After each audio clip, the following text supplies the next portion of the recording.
Dahener Christopher Costes dibêje ku ev tiştek gelek asane ye. Hinek plastik bigirin, bavêjin hindirê vê alave germ bikin û evê mazota dîzel û petrol derkeve.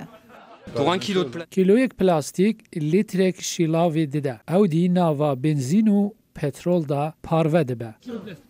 Çekirin ve alave dibêjin ku armanca wan çekirina alavek piçûk û erzan bû. Francis Danel ji koma jingeha Earthquake ya Fransî dibêje ku divê ku ev derfetê bide welatên pêşveçûyî ku mazotê çêbikin û alîkariya kêmbûna bermayiyên plastikî bike. Et nous, notre ambition, elle est de... Karê vê alave bi taybetî jî li welatên pêşveçûyî komkirina bermayiyên plastîkê û peydakirina nirxûkare jî. Em dixwazin ku ev bo aboriyeka mayende bibe modîl. Da ku bide em ê zêdetir were pirkirin. Ev jî otomobîla Nexo ya nû ya ji Hyundai'ye ye ku bi hîdrojen û elektrîkê bikar tê. Sylvia Charles berpirsyara berheman dibêje ku ev tenê oksîjena paqij dide esmana.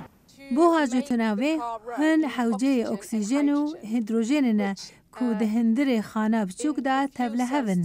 Li vir bi bertekek kîmyawî elektrîkê çê dike. Bo pêwîstiya oksîjenê em oksîjenê bi xwe re nagerînin.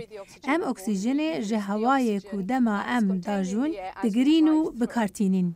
Lê divê ku oksîjen gelek paqij bibe ji bo vê jî ji sê parzûnên cuda tê derbaskirin û hîn bo hêza otomobîlê tê bikaranîn û pişra dîsa ji atmosferê re tê vegerandin ku ji dema ketina hindir paqijtir dibe.